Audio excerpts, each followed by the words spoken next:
Hello and welcome to my channel. My name is Jonathan Cohn, and today I have the wonderful pleasure of talking to the people from Raconteur Press, which is an independent publishing group. I want to start this by giving each of you the opportunity to introduce yourselves and tell me what you do at Raconteur Press. Hi, I'm Ian McMurtrie. Most people know me as Law Dog. I'm the Chief Executive Officer and pretty face at Raconteur Press. Rita. I'm Rita Beeman. I am the charm offensive. I do a bit of editing and that sort of thing. I'm Cedar Sanderson. I do all of the art and design for Raconteur Press, and I also edit anthologies occasionally. Yes. And I'm Jonna Haydon. I'm the production manager for the press, and I make them all wear pants. So it actually says that on my card. This isn't like 2020 when people were doing all those Zoom meetings and they were all just wearing shorts underneath. Yeah, no, there's a reason for that, but yeah, I'm the one who's like not all crazy. So, yeah. Gotcha. All right. So the first question I have is for Ian. It is, how did the idea for Raconteur Press first come? Okay. I was on Facebook, and a friend of mine. I was born in Malta. I'm rather proud of my Maltese heritage. So a friend of mine asked, because he was poking me, what would have happened if the Germans had done the smart thing and invaded Malta instead of Crete in World War II? Well, that's that. And it led to this 200-something post about, what Malta is and why that would have been an epically bad idea. About 212 posts in, somebody said, I'll write a story in your anthology. And I said, I'm not doing an anthology. Well, I started getting flooded with, when's the anthology coming out? I said, I don't have the time. I don't have the spoon. It's not going to happen. Well, I took this one to lunch at the local diner, and I was whinging about the whole anthology thing. Endlessly. And she said, I tell you what, post on Facebook how many people will send you an anthology. Then turn off your phone, or how many will give you a story for the anthology. And turn off your phone and eat your chicken fried steak and shut up. So I did. I posted, how many are serious about giving me a story for a Malta anthology? And I figured I'd get 8 to 10 responses. And of those 8 to 10, 4 to 5 would actually send me something, of which 2 would be acceptable stories. Well, I got done with my chicken fried steak and I opened it back up, and there were how many responses? 39. 39 people said, we're sending you stories. Wow. And these were not, there were some names in there. It's like, well, hell. So the bluff was taken, and we put out the first one, and they kept sending stories. I mean, they forgot to not send stories. So we wound up with enough for 4, maybe 5. 5. I have the cover for 5. 5. We've got 4 on the ground now. Yeah, we did 2 more of those in rapid succession. Yes. So. And so much I said, to your consternation, I said, I guess we're a press. Sort of. And my sweetheart here said, well, we're Raconteur Press, obviously. But I've got a certain reputation for being a storyteller. So Raconteur being a storyteller, she ran with Raconteur, and that's how we started. Okay. And then which genres would you say that the publishing house typically focuses on? I know you guys have quite a lot that you deal with, but what are the ones you primarily deal? So the ethos behind Raconteur Press is that we are looking forward into the future, but also back into the pulp era. And that informs how we do what we do and the kind of stories that we're looking for. The motto that Ian coined for the press is be entertaining. All else is negotiable. And we want stories that are rollicking, good fun, that have characters that you can really sink into and relate to. And the genre, there isn't really a limitation on genre. It has to have that pulp feel, because the pulp magazines were born in an era when suddenly it was affordable to print And the magazines were born out of that. And what we are right now is we're in an era where electronic books make it really affordable to put stories in the hands of readers. And that's what we're doing at Raconteur Press, is we wanted to bring back the ethos of the pulp magazines, of these weird, wonderful stories. And we are trying to find fun stuff. Yeah. So it's less about genres. There's genres we probably won't dabble in. I mean, I think you can expect you'll never really see anything literary out of us. Literature. Although the book I've been reading on Raymond Chandler's letters, he had some interesting things to say about what makes literature. Mm-hmm. And in his opinion, what makes really great literature is the passion in the work. Mm-hmm. And Yeah. the excitement and the energy that it had, which I thought was really just said things about us. And we have some authors that write just at amazing levels. So it's less about genre limitations and more about that feeling of entertainment and energy. I loathe grimdark, and I hate splatterfic. Yeah. Anything else, if it's entertaining, we'll take a look at it. Yep. And I think it's a huge mistake to be too married to the idea that the more lofty, elevated stuff is edifying to the human spirit. I think things that do lift the spirit, especially in troubling or difficult times, are important for us to have. And we love when the good guy wins. Yeah. Yes. We want there to be some universal justice, and for the good people to be successful and victorious in the end. All right. So this question is a changing answer for you guys, but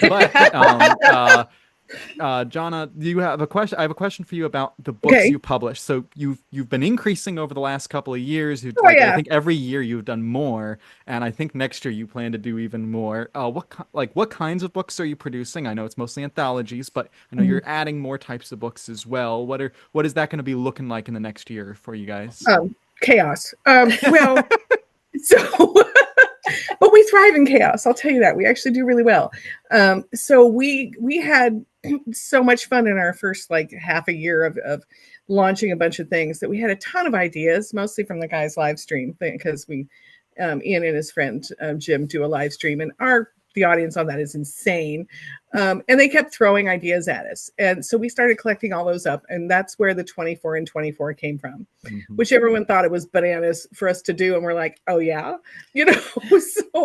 so our goal with that was to really understand the processes of what it takes to produce an anthology every 2 weeks and how to do that. And everyone thought we were going to fail, but obviously we have not. So we've got that kind of figured out. And we also know that anthologies are our bread and butter. That's our main thing. So we thought, and we ended up we're doing 30 this year, not just 24. Oh, wow. Yeah. So because things just kind of keep growing, and so we decided as a group that there were some other areas that we wanted to get into, because we have amazing young authors that are working on their own novels, or they're writing in their universe. They're writing short stories in their universe. So we thought, okay, it's time to step into that. But we're going to take a slightly different approach to that, but we're still not going to tell you. And then we heard a lot of parents who just really wanted a return to the boys' life. Cedar was the one who came up with this. Cedar and Rita were talking about this. I was a children's librarian. Yeah. And it was really difficult to find books for boys that were avid readers. So that's been a passion project of mine for years. Yeah. And so they got to talking, which is always what happens. We get to talking and things just go bananas. There's just a real desire for kids to have fun, like Heinlein's Juveniles and Boys Life and Tom Swift. And when we said that at the convention, we were deluged. We didn't, the whole audience kind of went, and came running at us. So you got to miss all that, Cedar. That was not fair. So that one we're moving into, we're not really sure, because, we just kind of do this on the fly, how many we're going to be doing. We have a meeting at the end of the month where we're going to decide all that. So you were there when we actually we hadn't told people we were going to do children's stories, Yeah, Mhm. that's new. and you were there when we made the Oh, yeah. announcement, and the reaction to I knew we were going to have a good reaction on the novels. I did not realize the reaction we were going to have on children's books. Mhm. Oh, I knew. There's such Set us up. there's such a dearth of really good children's fiction out there, and I mean, having been a children's librarian, a mother, a homeschooler, and tapped into homeschooled communities, it's a desperate need. Yeah. and we aim to fill part of it. I was originally saying we were going to be doing boy stories, Mhm. and I've got so many comments and responses from the ladies out there that say, "Hey, I grew up reading boy stories." Yeah, action and adventure stories. Yeah. That's what it is. And most of the ladies at LibertyCon, I want to read the Hardy Boys again. It's like, well, children's books it is. Okay. I guess we're doing that. So that's the goal for next year. And I get to figure out that schedule, which is okay. So that's what I do. So to do that many anthologies, you have to have a lot of authors involved to be able to feed all of those anthologies. So my question for you, Rita, is what is the general process about finding authors? Do you guys use open call? Do you guys use agents? Do you have connections with authors through like LibertyCon and other cons, or what's the process there? The first and third of those, really. We do put an open call out, and as Jonna mentioned earlier, a lot of Ian's live stream yields a lot of great ideas, including from the little chat, the running chat from our family, who are our friends and family, who are, well, I think of them as family, who have that running chat, who show up for that once or twice a week, and then also we post an open call. We have our production schedule, and Jonna's brilliant at keeping us on track. Ask what her maiden name was. It was goad. She goads us. She cattle prods us, and we're good little cattle and go along and do as we're told somewhat. But we also connect with authors hither and yon, and actually some people who haven't written previously dip their toe in the pool and have produced some incredible stuff, and we're just so excited to bring that. And that's another thing about going to conventions, is going and interacting with these budding authors, and some of them very, very established, amazing authors who are honored will throw their hat in with all of our burgeoning newbies and everything. It's a wonderful community, and I think the energy is delightful. I have a bias, I admit, but it's a combination of those two. We really haven't been reached out to. We haven't heard from a lot of literary agents, have we? Nope. No. So No. this seems to be, I mean, we have a great number of submissions for every anthology, so I think more than we can use by a long shot. Yeah. So I think this is working. Mm-hmm. I was an NCO in the Army and a lieutenant in the sheriff's office. So when I'm nervous, I find things to do, and I've learned at cons, if I spot an author and yell, "Hey, where's my story?" They'll say, "It's on the way," and then they'll ask me, "What am I writing for you again?" I won't say who, but there was one person I talked to at LibertyCon, and I was talking to her, and she was like, literally every time I come here, I get like 3 or 4 from because there's a bunch of publishers there. She's like, I get 3 or 4 short stories every single time just from coming and attending, and so that's one of the reasons she always attends. Yeah. So for any author who might be interested in using your open call system, for just knowing what your process is, and I'll give it to whoever wants to answer this one. What is your process for editing? Do you generally find yourself having to do heavy edits on your short stories so far, or do you typically prefer to do like a lighter touch? Is it more it's your story, we're just like tweaking it? I'm curious about that because I have had like complete opposite answers from different publishers and editors I've interviewed. I've gotten the hands off and the totally hands on approach. Okay, do you want me to outline the administrative process and then hand to you guys? Yes. Yeah. Okay, so what usually is a story will show up and we're open call. We take whatever comes in the door. And I toss it into a file for our editors to go through, and they read every single story that comes through. We don't just like find the top 10 because we only put 10 in each book, but they read every single one and they decide which ones that they want to keep, and which ones are like maybe not, or which ones need a little help, or wow, what are we going to do with these 30 we love? 2 more books. And then from that point, after they make their selection, and sometimes they choose to send them back for revisions because it's just almost there. It goes to our copy edit group, which we have amazing people who work with us on that. And then from that point, the editors very often go back and take another look, and then off we go. So I'll let you guys talk about the editing side of that. Yeah. Well, with me, and I'm doing all the Moggy series. I like a fairly light touch with the editing. I want we will tidy up some, but if somebody has we've published quite a few authors in more than one volume.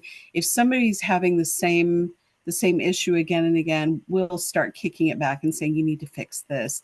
One of my feelings with the editing is if you're too involved in the editing, that's co-writing, that's co-authoring, that's not editing. So I want to be really cautious with that, and especially in the case of, for example, the Moggy Noir coming up, I kicked back a couple that had a lot of profanity that needed to be tidied up because I want mine cozy but not too smutty or graphic, and also in spirit with the original noir film, radio, and books. Because they were Hays Code. They were skirting. Mm-hmm. They were skirting that, or trying to flout the censors, and so they were using creative language, which was a lot of fun, and actually and made it so stylistic. And I'm not sure that all of the stories I've selected are that pithy, but they are in spirit for me. The ones that I've selected in that case. So I want something that comes in fairly clean. We're not going to be sticklers, but we do want people to submit things and abide by the guidelines, like double spacing, things that make them more readable when they arrive. What an idea. For tired eyes that just read 10 other stories. It's just but I think we're probably a lot less stringent. We're a little more developmental. Because Cedar with the Goblin Market ones, and this is so when I was reading for Goblin Market, I wound up building 2 volumes because we had just so many that were excellent that I talked to the team and I'm like, I could easily do 2 books just out of what's been submitted. But what I was looking for is the story needed to be in the theme. There were some stories that were submitted that were excellent stories, but there was no goblins and no markets, and so I had to reject them just because they didn't. And in a few cases there, I was like, hey, this is an excellent story. Please resubmit it for this anthology because it'll fit there. But in general, when I'm looking at it, I am looking for the story itself needs to be solid. And if there is an egregious amount of editing that needs to be done, I'm probably going to reject it because I really like our copy editors. We pay them in cheese sandwiches, and they don't get paid enough for that. So, but we are not, yes, we're developmental, and we'll actually send a little bit of feedback. It's difficult to do that knowing that sometimes when you reject a story and you give personal feedback on it, 9 times out of 10, it's fine and the author is happy, but then you'll get that 10th author that comes back and wants to argue with you. And it's like, no, sorry, no is no. No. Well, if they come back to argue, they get an invoice from me. So it's like, if you want our time, then you're going to pay for it. So, but yeah, we want to be a developmental press. We want to encourage people to find good writing groups, and we'll sometimes give them pointers on, okay, go check out this group, and they really help people. So you might workshop the story before you resubmit it. So that kind of thing. But we're not going to go in and do major line edits or structural edits on a story. That is outside of what we want to do. I, as a writer, have had people try to do that to me. And usually at that point, I will withdraw a story because if you want to take my story and add werewolves to it where there were no werewolves, yeah, no, that's beyond the pale of, that's beyond editing. That's co-writing, and we don't do that. Remembering that we're releasing one every 2 weeks. We don't have time. So we simply don't have the time for a full edit. No. Gotcha. Yeah. We want clean stories. Yeah. So the next question is for you, Cedar, talking about the philosophy of cover art. You guys have quite a lot of books out, and you have to produce a lot of cover art, but as it's all in the pulp area, but it's still, you're still having to do, you have science fiction, you have some more noir, you have the fantasy stuff, you have the crime stuff. So what is your process for cover art? How do you decide which ones get which styles, which ones get which artists, things like that? So the cover art, all of it is me drawing out of pulp era art, and I tend to select color palettes for each series. Mm-hmm. So the Space Cowboys covers all tend to be in certain color palette that was chosen very early, and then I maintain that where it's got vibrant colors, which is one thing that I try to do for almost all of our books. There's a couple of exceptions where I want vibrant colors. I want the art to be punchy. The design must be readable at thumbnail. I've been doing book cover design for over a decade now, and primarily I'm designing for someone to be finding this for the first time when they're shopping on their mobile device. So the cover has to be readable at teeny tiny size. And so that means high contrast for your focal elements for the cover. Or with Goblin Market, which broke my rules, we did something different, but it came out it worked out really beautifully. That's why we wound up going with it. But the cover art is always tailored to the genre, and I keep very close track of what's selling for cover art by looking at Amazon's best sellers in whatever subgenre I'm going to be marketing a book into, because covers are a marketing tool. They're never meant to be a representation of something that's actually in the book. They are to make the reader get interested, pick it up, read the blurb, and then start actually reading the book. So I have been working with clients and my own work, and then now with Raconteur Press for a long time, and there is a lot of design that goes into covers that most people don't even realize it's there. It's subconscious, but if you have a good cover, you can sell a book. If you have a bad cover, you're going to struggle. And there are a lot of bad covers out there, unfortunately. It makes me sad. I wish I could fix them all. Well, I appreciate that so many of yours have, it's actual like painting type stuff on there, as opposed to just, the words with like a kind of blank background, like so many books are going today. Again, we're harking back to the pulp. Remember the covers on the old pulp magazines? And the old pulp paperbacks. I collect pulp paperbacks partly because I'm studying the covers. So I have paperbacks that date back to the 1920s. So I'd now like to take a few minutes and give you guys the opportunity to talk about some of your specific series. And you've already actually mentioned one of them. So Jonna, the Space Cowboys series. Can you tell me a little bit about what that series is and what the pitch for it is for people who might be interested in it? Well, it's space and it's cowboys. I mean, that's the actual pitch. That's it. Well, I'm pretty much not what it is, right? So, but it's not just that. I mean, it's the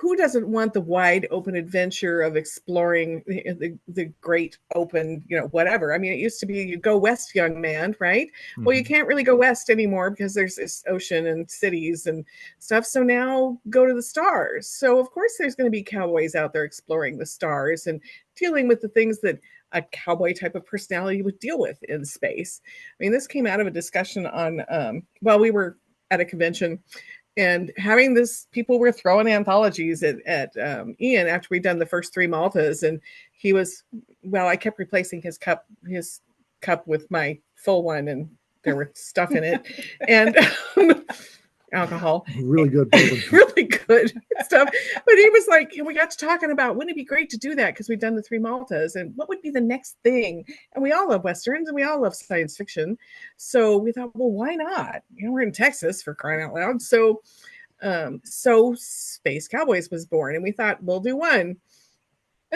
Yeah. Which is another one of those where we got so many stories. We're now doing number 6, you know. Yeah. So but it's such a rich, wonderful territory. The response to it has been enormous, and enthusiastic. it's one of our best-selling series, honestly, because who doesn't yearn for that kind of adventure, you know? So they're stories about that kind of adventure, you know, out homesteading, out in the stars. So and herding pill bugs, which is in our latest one. That was so much fun. Giant pill bugs. I love doing the illustration for that. Yeah, it was Space Cowboys 5 has illustrations for each of the stories. We're starting to add pulp illustrations into the books. Oh, nice. Yeah, so it started with Weird West.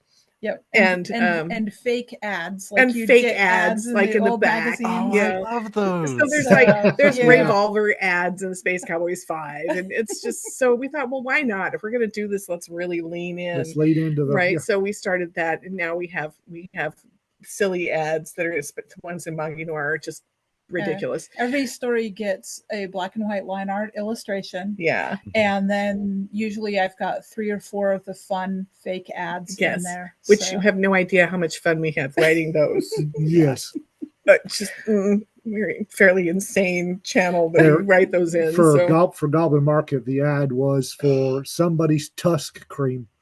Yes. And it was Morgue Thorax tusk cream, polishing cream. The polishing cream for tusks. Yes.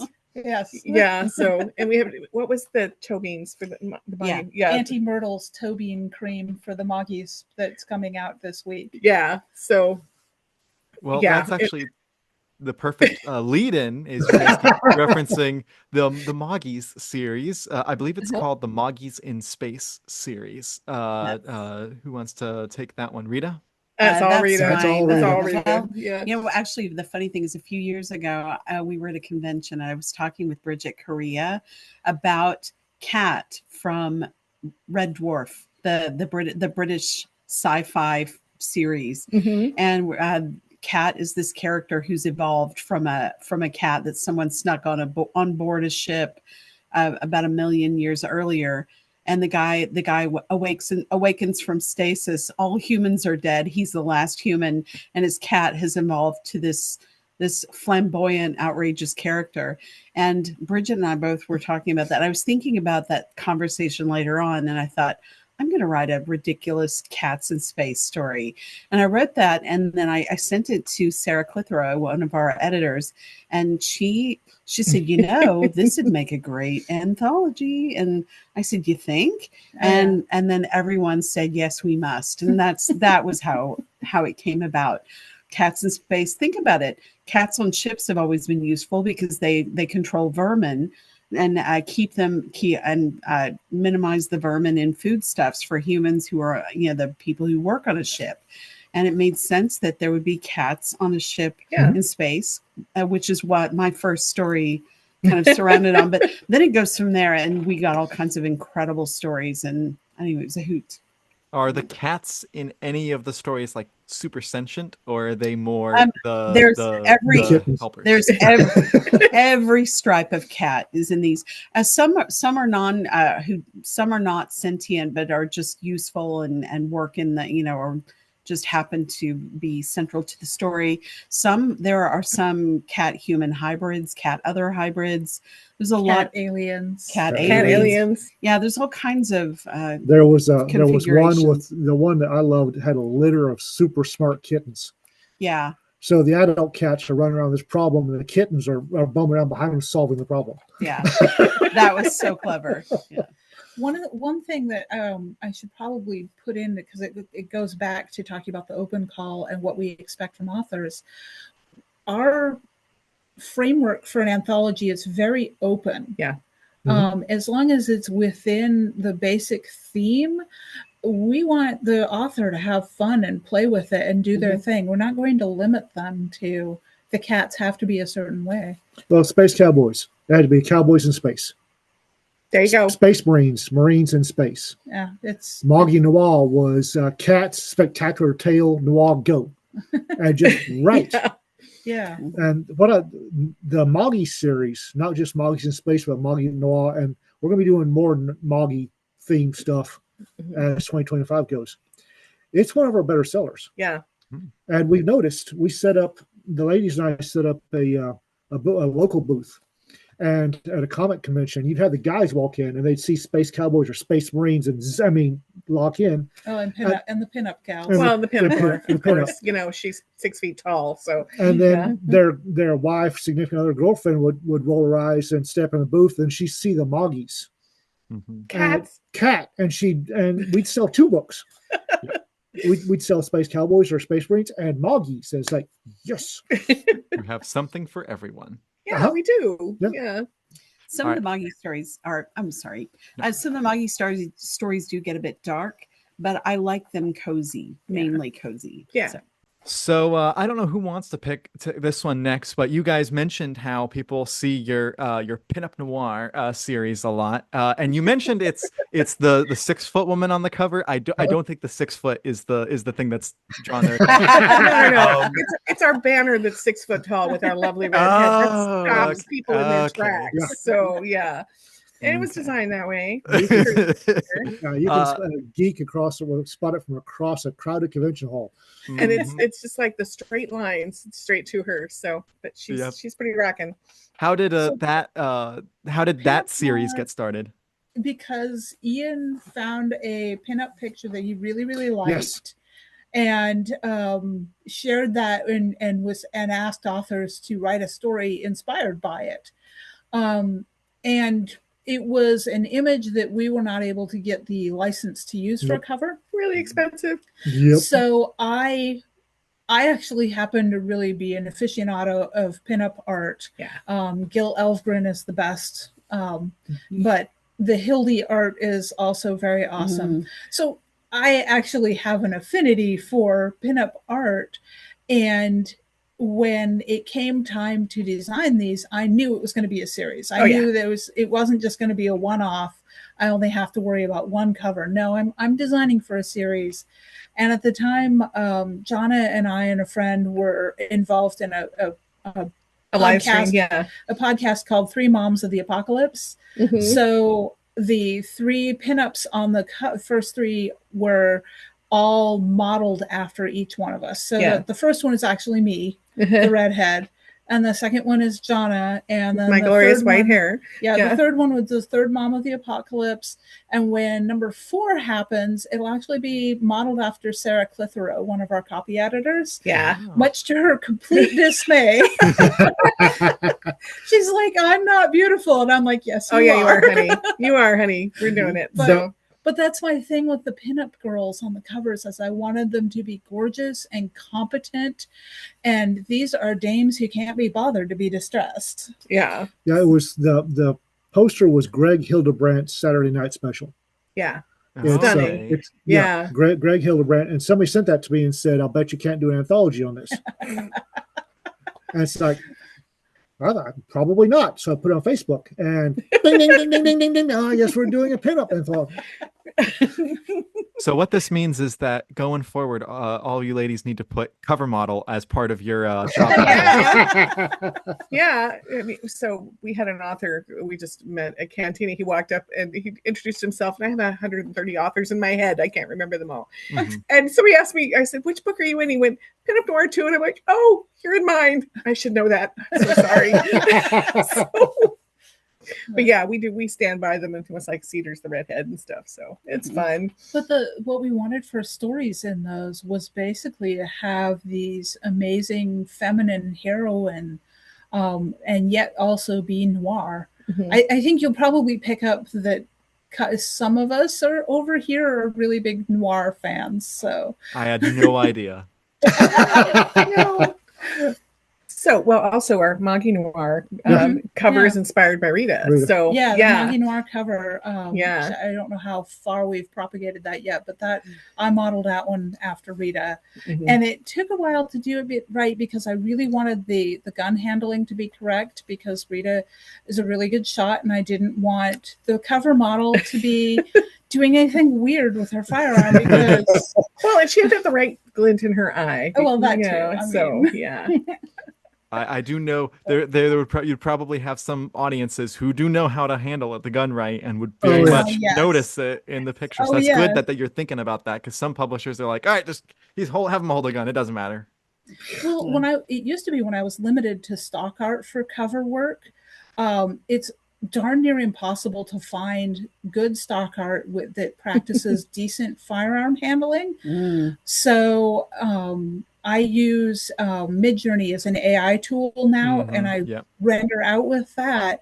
But even that, I have to give it hints, and I will draw and repaint and then re-render stuff because, to make sure you don't have 6 fingers on a hand. Yeah, that actually is not as much of an issue these days.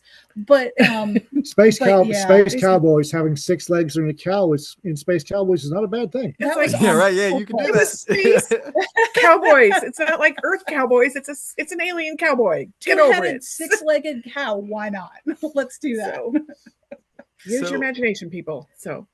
So the next question I have is for the group, whoever wants to answer it. Is there anything specific? We kind of talked about how you're planning to go into novels, you're working on children's stuff. You still have a lot of short story collections planned for next year. Yep. Do you have any specifics you want to discuss? Pogue One. Well, and that's it at the moment. Well, there's a couple. Pogue One is is going to open up 2025. Yeah. And that's from Mike Burke, who's one of our editors, a retired sergeant major in the Marine Corps.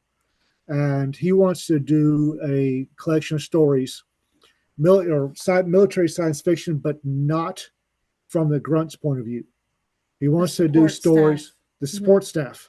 Okay. Like he says, the guy that repaired the ice cream machine on Tau Ceti 4. He wants stories about that guy, the second assistant paymaster general, that sort of thing. We've got that one. That's going to be our big one. Yeah, kicking off January with that one. We're kicking off January with that one. We're gonna expand out from the military into more of the pulp genres. We'll do another Weird West, a hard boiled. We're continuing Maggie's. Moggy of Mars, which will be Edgar Rice Burroughs with cats. Okay. Definitely yet. You'll hear the lamentation of the kittens. Oh my God. So we want to get off into sword and planet and sword and sorcery and broaden out a bit. We have enough to do the next 3 years doing 25 a year. Yeah. Honestly, we really do. And we are going to continue several of the series. But like I said, we have a meeting at the end of the month to sort where we're going because we have so much. But he's right. We're heading in some interesting and fun directions. Yeah. But, just be prepared. That may not appear because we have something better. So, but I think we just the sword planet, sword sandal, sword cat. We just have to go there sometime. Yeah. So it has to happen. In the panel, when I first heard 24 and 24, I thought that was insane, and that was incredible that you guys pulled that off. You're not and then the you only could one. you could hear in the audience the reaction when you said 25 and 25. They were like, "Really? You can do it again? Did it break you guys?" Well, it's like we're doing 30. Well, Hello. yeah, 30, yeah. I mean, it's like, and we haven't missed a deadline yet because I will not miss a deadline. It will not happen. So not only that, but should I tell them my history? So my history is as a costume designer for 30 years, and I had to be backstage. And if I missed a deadline, that meant the opera chorus was naked on stage. Nobody will be naked on stage here. It ain't happening. We will never miss a deadline. I'm not going to let it happen. So. One of the great things about the 24 and 24 with the rapid turnaround of anthologies is we have a lot of young writers that will send us something, get it published, and immediately have a chance to publish something else. And it's helping them hone their craft. Yeah. If you don't know Ben Yallow, you should. Ben Yeah, yeah, Yalo Ben. is a darling man.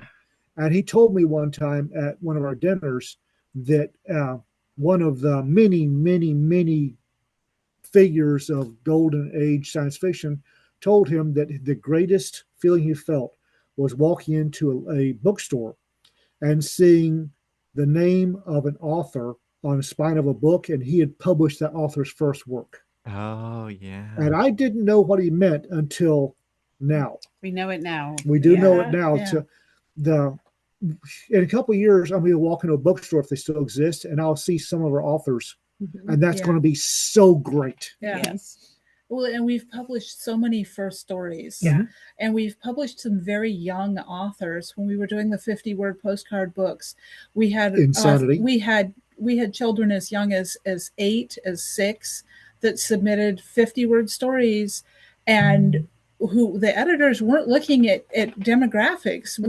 We're choosing those 50-word stories based on how good the stories were, and just flabbergasted that we actually had these really young authors that. And so that is what we're doing, is we want to bring up the next generation of authors. Mhm.